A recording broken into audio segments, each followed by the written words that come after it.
Hey everybody, it's Clay Siegel, Managing Director of Vortexa in our Houston, Texas office.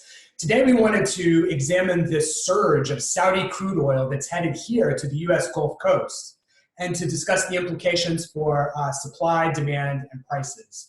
I think we're all getting a little bored looking at each other's home offices and bookcase collections. So instead we decided to mix things up and have a little fun today using the magic of Zoom virtual backgrounds. So let's take a deep dive on this Saudi surge and see how Vortexa is tracking the situation.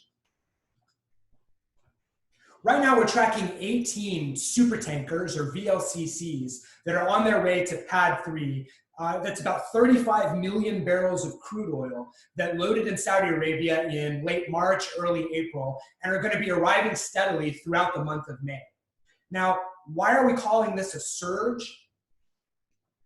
It's because the volume of Saudi oil that we're expecting during May is several times greater than usual. Typically, the region only receives about 300,000 barrels a day on average. But in May, with 35 million barrels coming, that's more than 1 million barrels a day average. It's somewhere between 4 and 5 times the normal amount.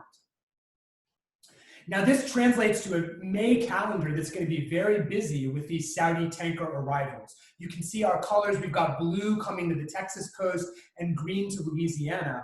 Keep in mind that except for a loop, nearly all of these cargoes will have to be transferred into shuttle tankers to bring into their discharge terminals. Vortexa, day in and day out in May, will be monitoring live each one of these cargoes to their ultimate discharge terminal. Some of them, a few of them will probably make their way all the way up the Atlantic coast to PADD 1. Now, the problem for PADD 3 supply and demand and for operational or logistics constraints is that these tankers are going to be sailing into a PADD 3 region that's been hit by refinery run cuts and onshore inventory builds. EIA just reported this week that PADD 3 refinery runs are now below 8 million barrels a day. That's the green time series that you see here. That means that refinery utilization in PADD 3 is only about 75%. It was in the 90s this time of year last year.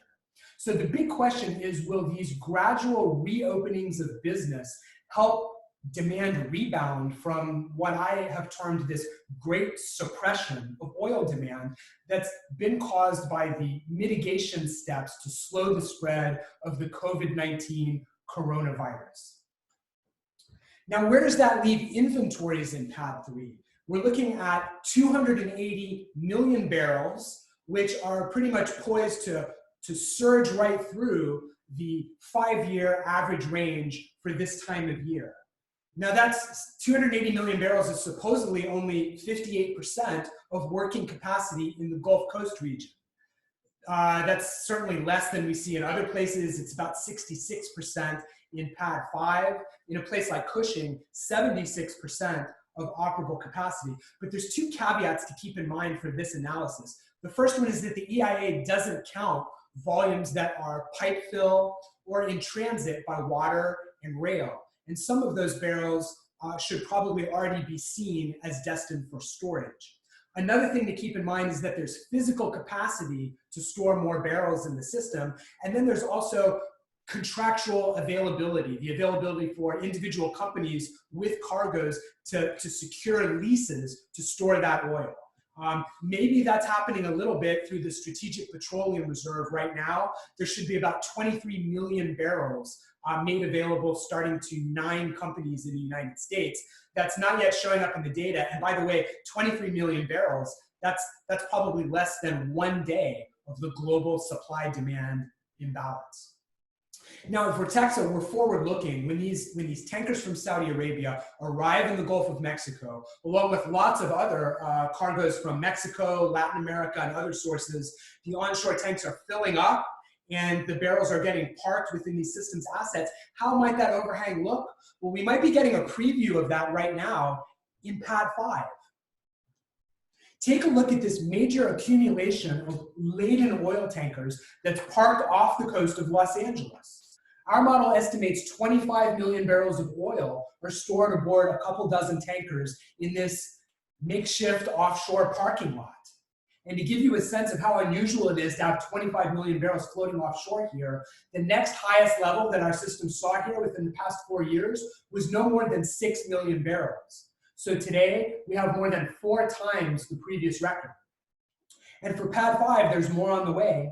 We see another 8 million barrels of Saudi and Iraqi crude coming on 4 VLCCs here to PADD 5, and another V that we're tracking from West Africa, that's another 2 million barrels. Now you're 10 million barrels being added to this group here.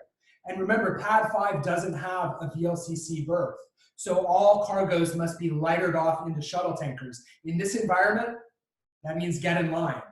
And that's why we're anticipating that cargoes from many different sources, from Latin America all the way to Alaska, may have to find other homes as PADD 5 logistics back up into the Pacific. Now, should we expect to see similar in PADD 3?